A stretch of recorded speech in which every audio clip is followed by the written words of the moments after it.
I guess it's kind of like the usual thing.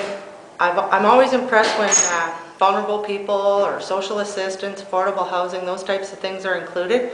Obviously, nothing will ever be enough because there's so much need out there. And how you pick and choose, I guess I can say I also wouldn't want to be the one to have to make those decisions because I can't fathom they'd be easy because there's no end of need out there at all levels. I think that focusing on dental for kids, trying to look at some prevention, trying to just hold the boat through tough economic times, I think is the way to go.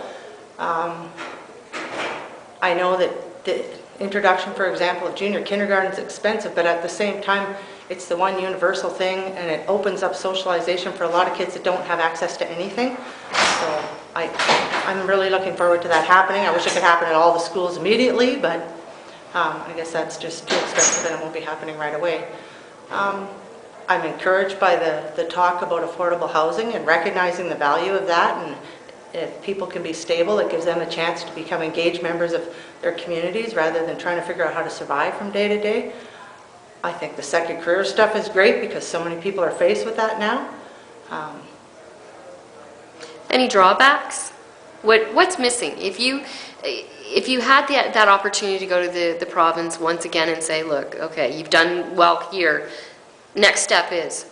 Next step, look at social assistance rates, but set it up in a way that says to a family when they're first come in the door that, okay, here we're going to stabilize you, and then you look at them in a non-intimidating way that says, okay, we're going to put the resources together and we're going to say, okay, where do you want to be 5 years from now? What do you need to do to get there? Is it education? Is it retraining? Is it support for a special needs child? What is it that you need?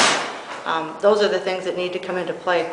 Some of the education things I think I would have liked to have heard a little bit more about, in that we have parents coming to us distraught and in tears. Their children get assessed formally by the Ministry of Education, and they're told, oh, your child's in grade 3, it'd be good if they had a laptop, or it'd be good if they had access to computers, and oh, go to the internet site, you know, for the website for the Board of Education, and your kids can access some reading materials and different things to benefit them that way. But if you don't have the ability to maintain internet in your home, you don't have, you know, the affordability or the cash to send a child, can you imagine grade 3 and 4 to school with a laptop? Like, you got to be kidding. Some of those things need to be recognized as well too. We have on paper the things that should support people, but in practice, it's like getting the prescription to, you know, cure a medical condition. If you haven't got the money to cover the cost of the prescription, it didn't do you any good. And we always seem to fall a little bit short sometimes in different programs.